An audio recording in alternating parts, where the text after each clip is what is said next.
Welcome back, everybody. We're with Michelle Mungall and Paul, our sound guy. And so your house is now pretty messy in Victoria. And aside from that, I heard that you had to bring your junk party. Yeah, that may attribute to the whole messy thing. You know, I don't know.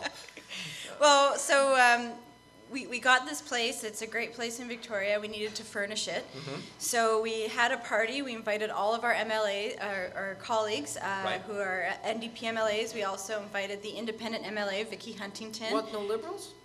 No, we wanted to have a good time. Oh, okay. Yeah, okay. yeah. Well, And we're the one that actually has party in our name, in our acronym, so we just kept it that way. All right.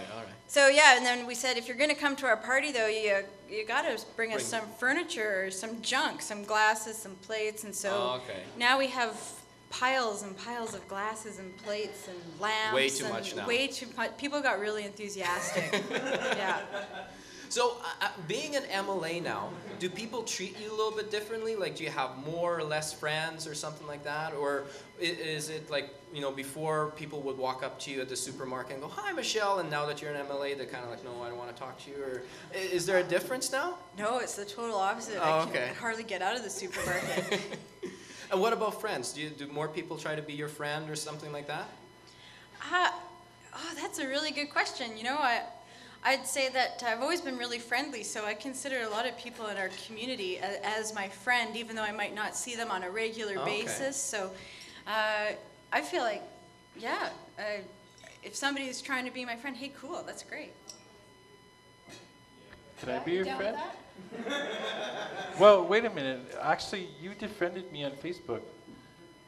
Uh-oh. I gotta be honest with you. So I actually got a phone call from the Mexican police. That's nothing to do with me. Like, they never. He was in Maui. No, man. Okay. This guy got caught. You can't pee on the beach in Mexico, okay? The Mexican police called me, and I was like, I don't know if this is good for my political career. Okay, I didn't know you knew that. I thought that the camera wasn't actually on, and it was okay. Right? It's okay here. It was a dare. It was a dare, right? Yeah. No, it didn't happen. It didn't happen. Could you just scratch that? Okay, all right. Famous lines in any scandal. Yeah. So what about the HST? I want to ask you a question. Good or bad? Very bad.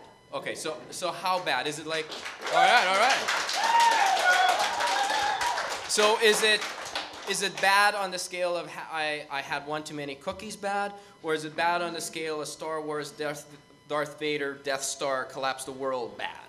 Totally the Darth Vader version. Okay, yeah. okay. Well, just checking. I mean, the thing is, and this is where I'm really going to geek out on you here, is yeah. Well, there you go. You asked about how bad is it. You know, you start to get into like the realms of taxation policy and what kind of taxation is good taxation, what's fair.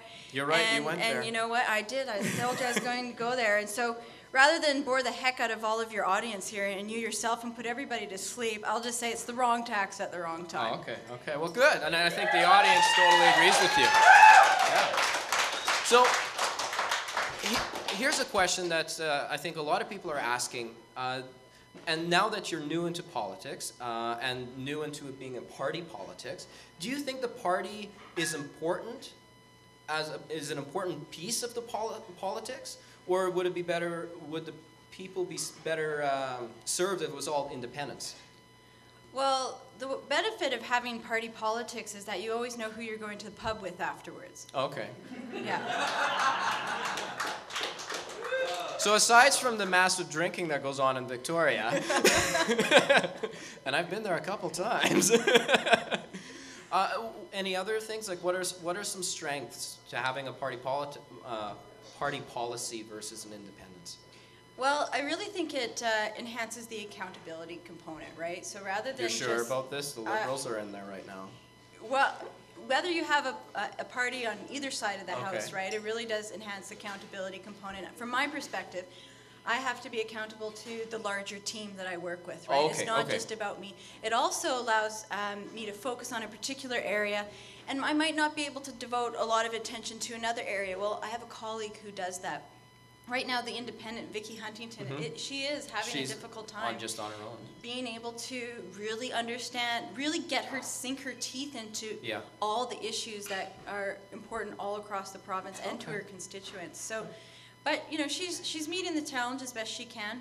But I'd rather have a team. Ah, I see. Okay, so one last question before we go. Where do you think the NDP is going, and do you think it's going in a good direction? I think it's going in a great direction. I'm super excited about what we're doing, especially. What are you doing? What are we doing? What is new about the New Democrats? So on April 30th, we're starting. That didn't sound like a catchphrase at all. Well, everybody always wants to know, why do you have new in your name? You're not new. You've been around for a while. Yeah. So the new thing that we're doing is we're starting a big provincial discussion with people, a dialogue about what do people want to see for the future of British Columbia. We're kicking that off with a leaders summit called Our Province, Our Future on April 30th, and then we're going to start taking it out to the regions in the fall, and we're going to be really engaging with people about what they want to see in BC. So I know we just got to go here, we just got to just a little bit more time, but can you tell me about some of the things that you think people are starting to talk about with this? Like, what do they want?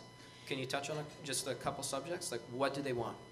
We're really open to hearing whatever people want to be seen, right? But at the same time, we're rooted in our values. We do acknowledge that, and that's that triple bottom line that we got to do just right by social justice, economy, and the environment. And one of the things that we're really hearing from people right now, and what will probably come up more in these forums, is how do we build a sustainable economy? It's good for the environment, it's good for our long-term economic stability, jobs, and so on, and it creates social justice in our communities.